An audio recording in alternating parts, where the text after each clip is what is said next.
idea that China is going to end up like a Western-style society is a nonsense. China will remain China.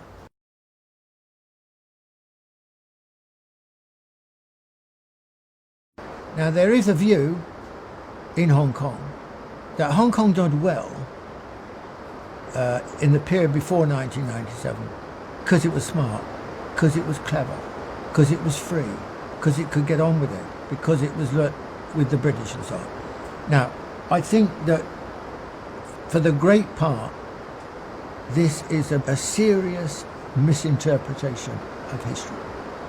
Hong Kong did well between the late 1970s and the handover in 1997 because it got lucky. What do I mean by that?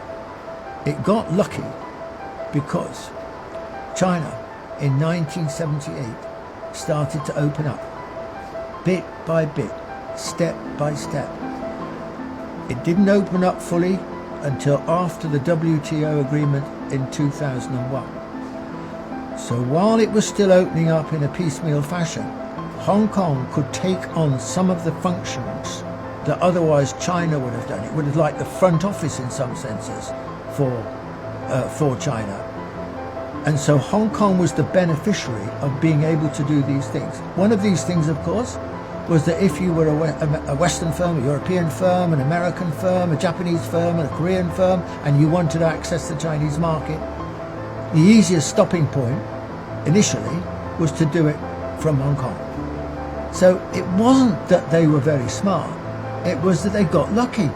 They got lucky not because of the British, they got lucky because of China and the role that China was performing. Now, of course, after WTO, then China increasingly, I mean, if you wanted to open up in the Chinese market, why would you go to Hong Kong? It became irrelevant. If you want to open up in the Chinese market, go to Shanghai, or go to Beijing, or go to Guangzhou, or go to Shenzhen, wherever you wanted to go. But you wouldn't, by and large, choose to stay in Hong Kong. So the raison d'etre, the cause of Hong Kong's relative success in that period, disappeared. And Hong Kong had to find a new role in the period after 1997. So it wasn't China's fault that this happened. This was a change of circumstances in the relationship between China and Hong Kong. Now, another reason that the period since 1997 has been criticised, particularly by the British, say the former governor of Hong Kong, Chris Patten, would say, China's not being true to democracy and so on. Now, this, in my view, this is British hypocrisy. Britain ran Hong Kong for 155 years. And I'll tell you something, there was never a semblance of democracy. Did they ever introduce universal suffrage? Did they ever talk about universal suffrage?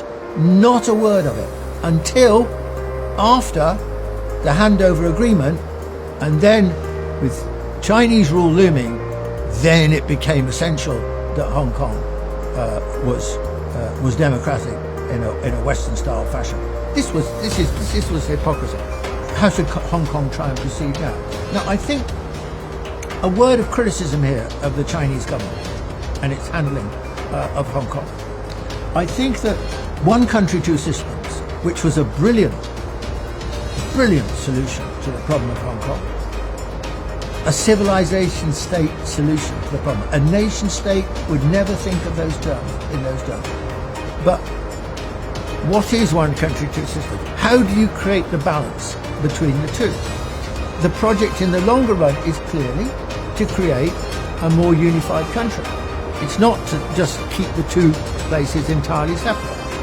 And I think one of the difficulties that China has had is that initially its reaction to the handover, remember this is 1997, this is China just turning outwards into the world. There was a lot of publicity questioning about how China will conduct itself as the force behind Hong Kong and so on. And so I think that China's natural instinct in that period, an understandable instinct, was to emphasize two systems. I mean, I remember when I lived in Hong Kong for 2.5 years, soon after the handover, and I remember being surprised that the only evidence, virtually, of any Chinese presence, visible presence in Hong Kong, was one Chinese flag flying over one of the buildings near the harbour. There was just no evidence. Essentially, there was not much change. It just carried on in the old form. And there were two big problems with this. One, the governance of Hong Kong is a colonial governance. It's set up in a colonial manner. It's a kind of executive. There's no political leadership. There's no political sense of direction set by a colonial administration, because that's not the job of a colonial administration. That would have been done back in London in those days. But basically the form of government has stayed more or less the same as it was previously. And the second problem is about the economy. Now, contrary to the way in which the British have historically liked to talk about Hong Kong as this dynamic, competitive economy, by and large, that is just rubbish. Hong Kong is a typical colonial economy. It is not a competitive economy. It's a monopolistic economy. It basically preferred or empowered the tycoons to run Hong Kong, to divide up the spoils between themselves, above all in the field of property where most of the money was made. So this is an oligopolistic and monopolistic economy. That had to be changed. That has to be changed. But unfortunately, not nearly enough change has taken place. So my criticism of the Chinese government, it needs to break the situation in Hong Kong, to allow Hong Kong to go forward.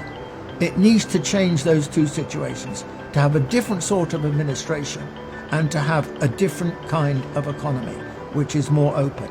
Now, let me finish by saying, compare the fortunes of Hong Kong with Shenzhen. Deng Xiaoping deliberately suggested the idea of Shenzhen just over the border, a little fishing port, so it was close to Hong Kong and could model itself and learn some of Hong Kong's lessons.